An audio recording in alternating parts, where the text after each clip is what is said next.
How do you know if it's God speaking to you or just your own thoughts? So I feel like everyone has thought this before. Like, how do I even know if this is God? Um, I know that I've heard God speak to me, and I still sometimes will go back and feel like, okay, is this God? Is this me?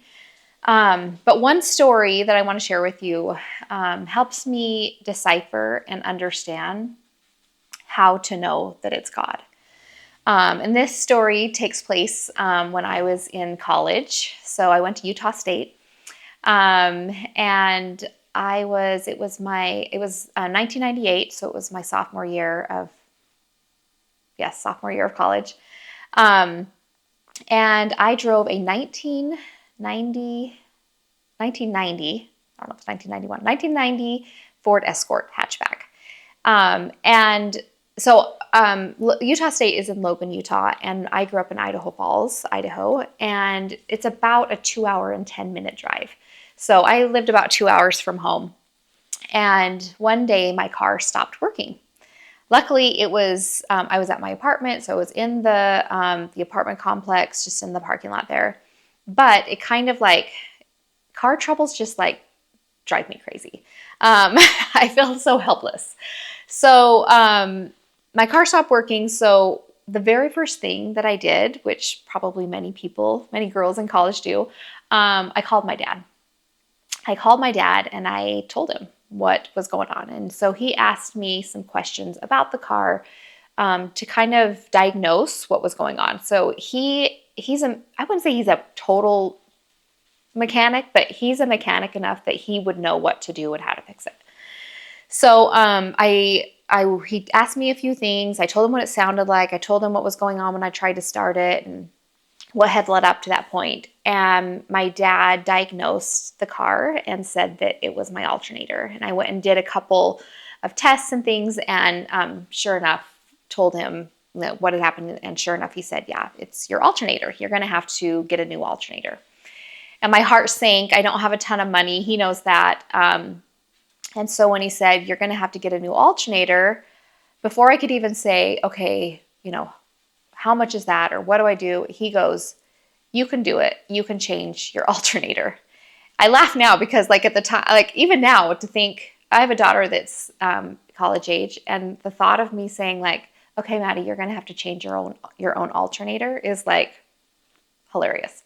But my dad, I heard it in his voice. He didn't even falter when he said, Katie, you're going to have to change your alternator. And he was talking about me, not like you're going to have to take it in and get your alternator changed. So I heard that from my dad, and hearing his confidence in his voice, the confidence in his voice and the trust that he had in me, I thought, okay, I know I can change an alternator.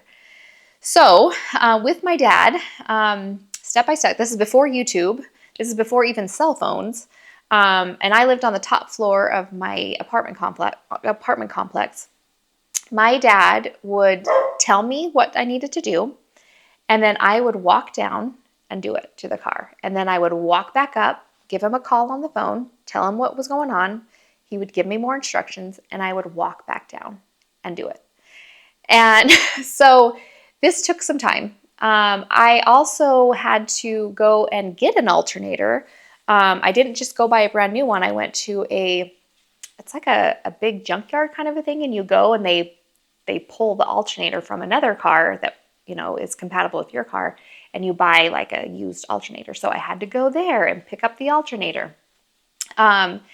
So over a series of calling my dad, getting instructions, walking down, doing it, walking upstairs, calling my dad, getting instructions, walking down, doing it, I fixed the alternator with my dad's help.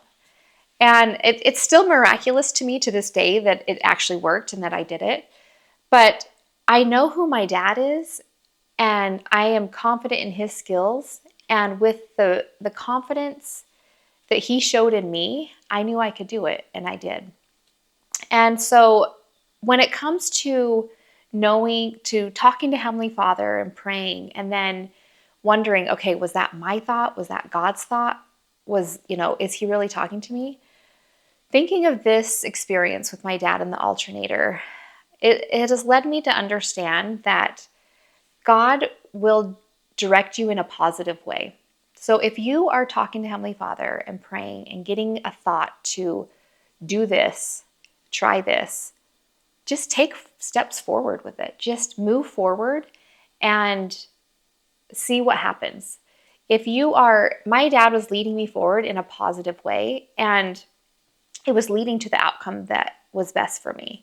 And I feel like Heavenly Father does the same way, whether we hear Him so distinctly in our minds or in our hearts, or if it's just like a little nudge, a little thought, like, okay, for some reason I feel like I should apply here, or for some reason I feel like this is what I should do. Just trust yourself, go with it, and take the steps of what you're hearing. Heavenly Father is not going to lead us in a way that is not going to be helpful for us, or that is not going to be something positive for our lives. And sometimes we just have to take the step forward in faith that, yes, God is actually speaking to me and I'm going to do this. And that's what I've done so many times. And as I have done that and keep taking steps forward, it builds my confidence and trust in God that we really are communicating.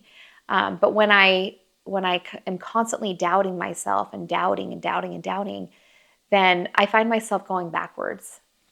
So have faith, trust, take steps forward, and trust that you really are hearing Heavenly Father, and trust that the positive things that you're doing are coming from Him. So I hope this helps you. I would love to hear your thoughts on it. Share it in the comments. I feel like as we share and grow and help each other, it's just bringing a light and a joy to the world. I love God so much. I am so grateful for the relationship that I have with Him. I am so it's such a tender and wonderful relationship. And the joy and the love that I have from Him, I just want to share it and make sure other people have that too. And that's why I create these videos. So please feel free to share this with anybody that you feel like it would be helpful to help them get closer to Heavenly Father.